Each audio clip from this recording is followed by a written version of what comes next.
buddies. Welcome to Adventures Found. I'm Bob. Today we're exploring for some flint. We're going to pick up some flint and for a good friend of mine to do a little knapping or arrowhead making or flint tool making, that kind of thing. Met a friend up here at the Nithers farm here in Ohio. And what it is, it's part of the actual Flint Ridge. And if you know anything about arrowheads and the Native Americans and that stuff, Ohio's flint, the premium flint is found at Flint Ridge. Now we're not at Flint Ridge Park. Flint Ridge is an actual ridge, several miles long, a couple miles wide, I think, something like that. We'll find the particulars, find out about the particulars here in a second. From Ed Moreland. The man knows his stuff about our Ohio flint. Anyhow, part of Flint Ridge, we're digging some flint, raw flint, where the Indians, the Native Americans have already worked. So pretty cool stuff. He's going to tell some cool stories. I have my daughter Danielle with me, and she's already picking some flint up. You see that? I gotta get going.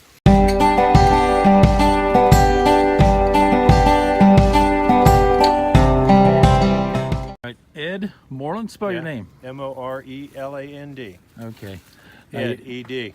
ED, got it. Now you're going to tell us a little bit how this happens here. Well, the Indians dug here eons ago, however long that's been, probably 5 to 10,000 years ago. Then back in probably the late 50s, the lapidary people found the flint, and because of the colors, they was digging it for gems, and it's Ohio's gemstone, so they were digging it for the jewelry, things like that. Gotcha. And then probably in the late 70s, early 80s, the knappers started to learn how to chip. And Warren Whitmer was one of the prominent diggers here.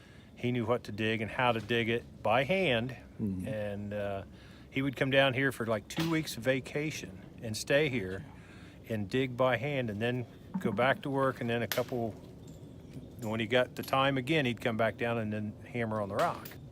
Well, this piece of property is known as the Nithers farm because Yes. of the owners. The owners. Yeah, they've been here for a long. It's a prominent name here in the area, so they've been around a while. Okay, all right. So how did it come to be able to dig flint here at the Nithers farm? They have always let people come in and dig. They like to see the people, and people enjoy rocks. Right. I like rocks. Right. I still find them in the washing machine once in a while. Forget to take one out of the pocket. Yeah. But it's the only place left in the Flint Ridge, which is 10 miles long. We're on the more eastern side here. Okay. It goes back just past the park, maybe about no more than a mile. I see. Where I'm sure there's some sporadic concentrations of it, but most of it where the main is over there, and then some here. But that's the only places. This is the only place you can come publicly to dig Flint Ridge flint. Gotcha. And I'm fortunate enough. I take care of the pits, open them and close them for her, try to make sure they're safe. I understand. Leave flint for people to get, between flint knappers, between lapidary people, jewelry makers and such, and people just come out here for crystals or to have a nature experience, as the one couple told me one time. So yes. Understood. So there's a lot here, and it's like I said, it's a good getaway. Oh. There's some of the red and the gold and the black striping. And this has got some of the quartz in it. And that's what the people like, is that multicolored with the quartz. They can cut that and make a beautiful, piece of jewelry out of that. And then Chuck just found this piece here. It's got the crystals. Can you get any? Are we getting any light? Tip it down just a little bit. There you go. See the crystals hiding. It's like little geode in there, hiding. Yeah. Right inside, and it's just sparkling like little diamonds in there. Yeah. Very cool, brother. Yeah. Very nice. And I'm looking for knapping flint. I've got some. Here, I'll bring a bucket over here. A piece like this. You get some sun on it, maybe. There we go. There we go. Yes. It's solid. A big solid chunk. There's the black, gray, red, and gold. I should be able to slice and get quite a few nice pieces out of that. Now you'll slice this up, and then what? I'll heat treat it, And then you'll use it for knapping? Yes, I'll make arrowheads out of it, or spear points. Gotcha. So, Gotcha. yep. So what happens with all your spear points and your other tools and heads and stuff that you make?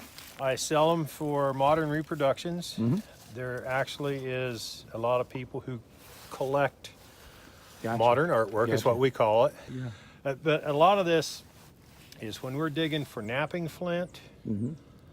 To get really good flint, we're only going to take, if we dig 2 tons, 4,000 pounds, we're only going to take 1 to 2% of that home. That's it. That's it. That's it. That's bottom line. Gotcha.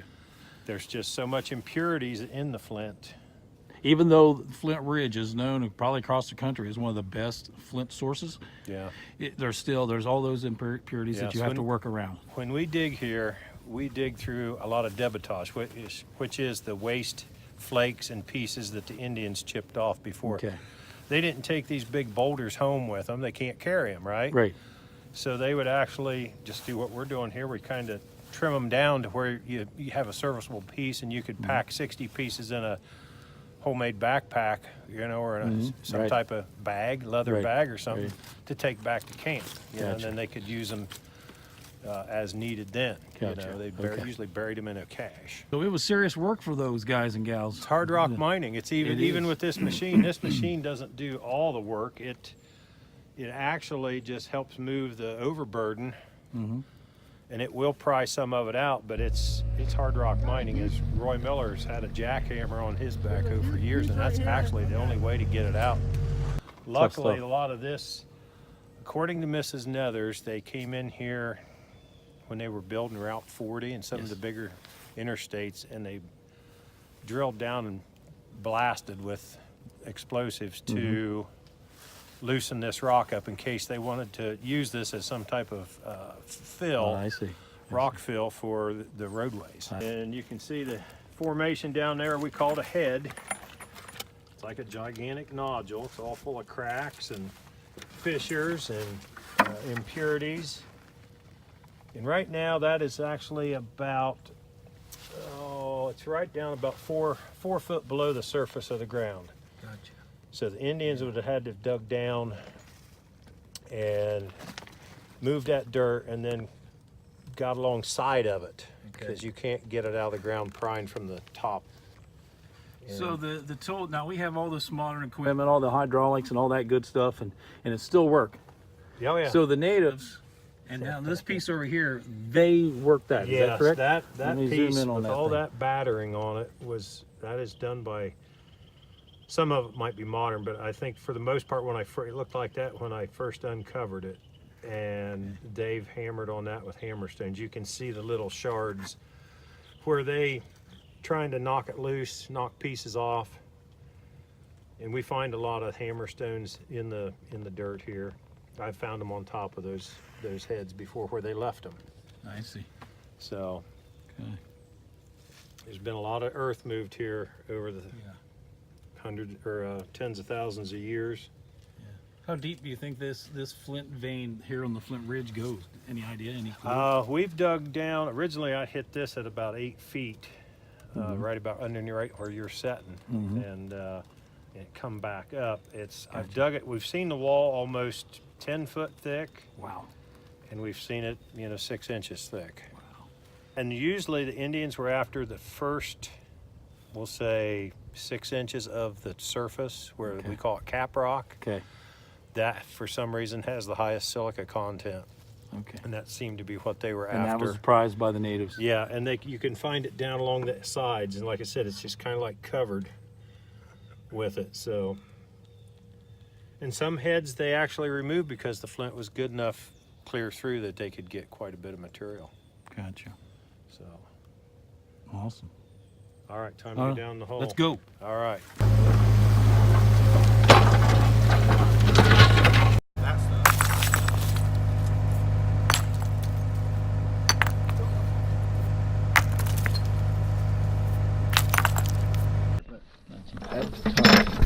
Toss me that piece.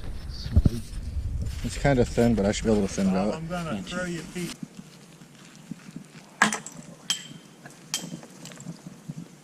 There's some waves and stuff in this. It looks like it was, at one time it was like pudding, or had the texture of pudding or something at one time.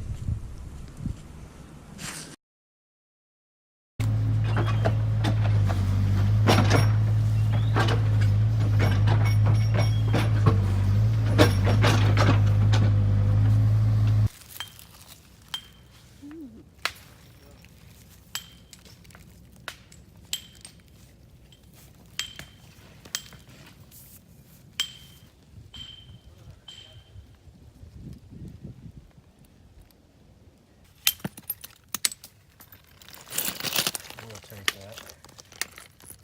Oh, good night.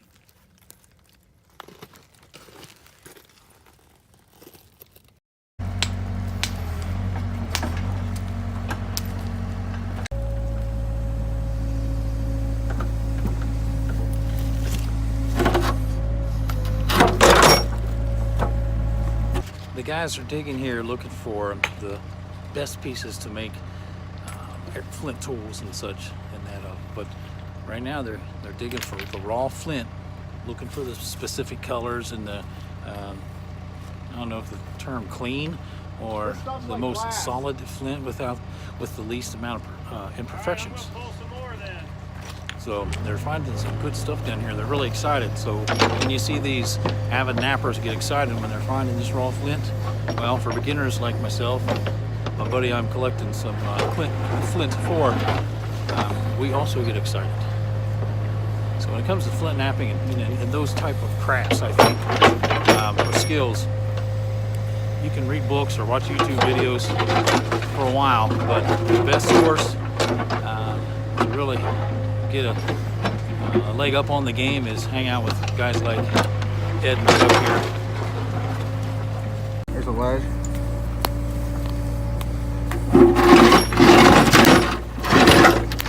See? Awesome, I see. That's actually a good piece.